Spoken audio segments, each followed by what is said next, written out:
দর্শক, ঈদযাত্রার আরো খবর নিয়ে আমাদের সাথে যুক্ত হচ্ছেন সহকর্মী মেহেদী হাসান। মেহেদী, আপনি তো রয়েছেন কমলাপুর রেলওয়ে স্টেশনে, সেখানকার যাত্রীদের চাপ জানাবেন এবং ট্রেন সময় মতো ছেড়ে গিয়েছে কিনা, যাত্রীরা এই বিষয়ে কি বলছেন?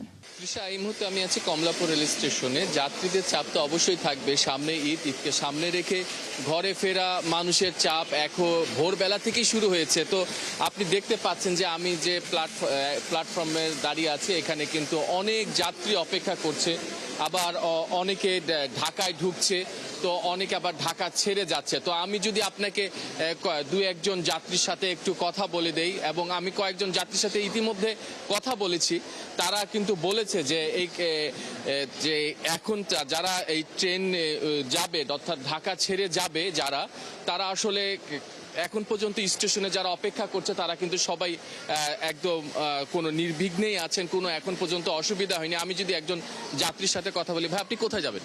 রাজশাহীতে যাব। রাজশাহীতে যাবেন, আচ্ছা। এই যে স্টেশনে পৌঁছানো পর্যন্ত কি আপনাদের কোনো ভোগান্তি হয়েছে? না, সবকিছু ঠিক ছিল। সব ঠিক ছিল। আচ্ছা, আপনার কাছে একটা প্রশ্ন রাখতে চাচ্ছি যে এই আপনার আচ্ছা, ভোগান্তি হয়নি সেটা ঠিক আছে, আপনার কাছে যদি অন্য কেউ ভোগান্তিতে পড়ে বা আপনার ভোগান্তি এড়াতে কোনো কি পরামর্শ থাকবে? পরামর্শ বলতে হাতে সময় রেখে আসতে হবে স্টেশনে, যেন জ্যামের মধ্যে না পড়ে। মানে সময় নিয়ে স্টেশনে আসতে হবে, এটাই বেটার হয়।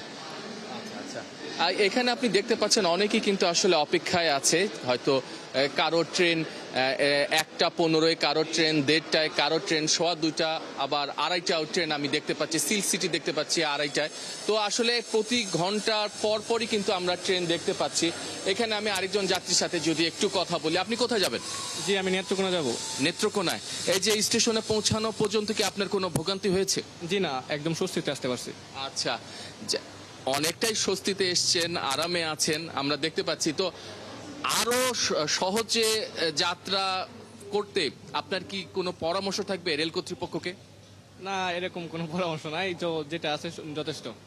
তৃষা, আপনি দেখতে পারলেন আমি অনেকজনের সাথেই কথা বলেছি, এখনো আপনাকে দুই একজনের সাথে কথা বলে দিলাম যারা অপেক্ষায় আছে ট্রেনের জন্য। তো এখন পর্যন্ত কোনো দুর্ভোগের কথা এখনো আমার কানে আসেনি বা আমি শুনতে পাইনি। তবে আজকে যে নীলসাগর ট্রেনটি যেটা আসলে সৈয়দপুরে যায়, সেই নীলসাগর ট্রেনটি কিন্তু 45 মিনিট লেট ছিল, রেল কর্তৃপক্ষ আমাদেরকে জানিয়েছে। তারা বলছে যে ট্রেনটি দেরি করেই কিন্তু আসলে কমলাপুর রেল স্টেশনে এসছে, এই জন্যই ছাড়তে দেরি হয়েছে।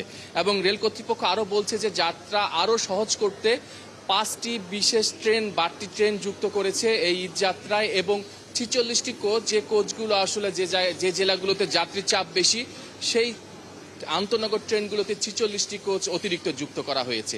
তো এবং আরেকটা আপনাকে তথ্য দিয়ে রাখি তৃষা, এবারই প্রথম কিন্তু কমলাপুর রেল স্টেশনে নির্বাহী ম্যাজিস্ট্রেট যারা আসলে টিকিট সিন্ডিকেট বা কালোবাজারি করে বা প্রতারক টিকিট বিক্রি করে, তাদেরকে অভিযান চালিয়ে 19 জনকে গ্রেপ্তার করেছে, এবং এই 19 জনকে মেহেদী হাসান, আপনি আছেন সেখানে, থাকুন, খোঁজখবর রাখতে থাকুন, নিশ্চয়ই পরবর্তীতে আমরা আবারও যুক্ত হব। দর্শক, কমলাপুর থেকে যুক্ত ছিলেন আমাদের সহকর্মী মেহেদী হাসান।